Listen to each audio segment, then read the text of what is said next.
কলকাতা হাইকোর্টে 32,000 চাকরি বাতিলের যে মামলার রায় আপনারা জানেন, 32,000 চাকরি বহাল রেখেছে, কারো চাকরি বাতিল হয়নি।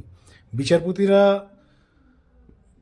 যে যুক্তি দেখিয়েছেন সেই যুক্তি কারো হজম হয়নি, ডাইজেস্ট হয়নি পশ্চিমবাংলায়। তারা বলছেন দুর্নীতি হয়েছে, কিন্তু 32,000-এর ফ্যামিলির কথা ভেবে মানবিক রায় দেওয়া হলো। 32,000-এর ফ্যামিলির কথা ভেবে তারা মানবিক হয়ে এই রায় দিয়েছেন, যা আলটিমেটলি বিষয় সামনে এসছে। কিন্তু বিষয় হচ্ছে বন্ধুরা, এই রায় পশ্চিমবাংলার মানুষের কারো ডাইজেস্ট হয়নি, হজম হয়নি। তো যে খবর আজকে আমাদের কাছে এসছে সূত্র মারফত, সেটা হচ্ছে পিকচার এখনও বাকি আছে, খেলা এখনও শেষ হয়নি।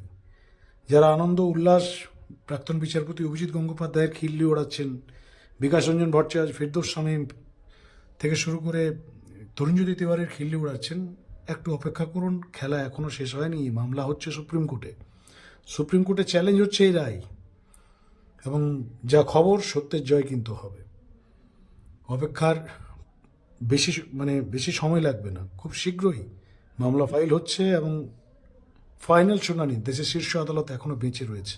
সুপ্রিম কোর্ট বলে কিছু একটা জিনিস আছে, সেটা সকলেই জানেন। যতই খেলা সেটিং যাই থাকুক না কেন, ফাইনাল সিদ্ধান্ত, চূড়ান্ত সিদ্ধান্তটা কিন্তু সুপ্রিম কোর্টে হবে। তাই 32,000 যারা সাদা খাতায় চাকরি পেয়েছেন, যারা টাকার বিনিময়ে চাকরি পেয়েছেন, যারা ভাবছেন বেঁচে গেলাম, এই যাত্রায় পার হয়ে গেলাম, এখনও খেলা বাকি আছে, পিকচার এখনও বাকি মেরে দোস্ত। তো বন্ধুরা, এই বিষয়ে আপনাদের মতামত লিখে জানান, এবং চ্যানেলে নতুন থাকলে অবশ্যই চ্যানেলকে সাবস্ক্রাইব করে রাখুন।